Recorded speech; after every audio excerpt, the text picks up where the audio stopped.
அவன் யாருக்கும் தெரியாம அந்த படுக்கை அறையில அவன் அழுகிறதை நான் கண்டேன்.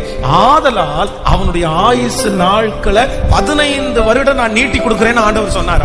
உங்கள் எதிர்காலத்திற்காக நீங்க வடிக்கிற கண்ணீரை கர்த்தர் காண்கிறார். இந்த ஜெபத்துல இந்த சத்தத்தை கேட்கிற யாரோ ஒருவர் யாருக்கும் தெரியாமல் நீங்கள் அழலாம். வெளியே வரும்போது உங்களுடைய கண்ணீரை நீங்க தொடச்சுக்கலாம். ஆனா இஸ்ரவேலின் ஜெயபலமான கர்த்தர் இன்று வாக்கு கொடுக்கிறார். நீ அந்தரங்கத்துல வடிக்கிற, நீ தனிமையிலே வடிக்கிற, நீ படுக்கை அறையிலே வடிக்கிற, யாருக்கும் தெரியாமல் வடிக்கிற கண்ணீரை என் தேவனாகிய கர்த்தர் அந்தரங்கத்துல பார்க்கிற பிதா அதை பார்த்து கொண்டிருக்கிறார். அந்த கண்ணீரை கர்த்தர் பார்க்கிறார். அந்த கண்ணீருக்கு நிச்சயமாய் எசேக்கியாவுக்கு பலன் கொடுத்த கர்த்தர் உங்க கண்ணீருக்கு பலன் தருவேன் என்று வாக்கு கொடுக்கிறார்.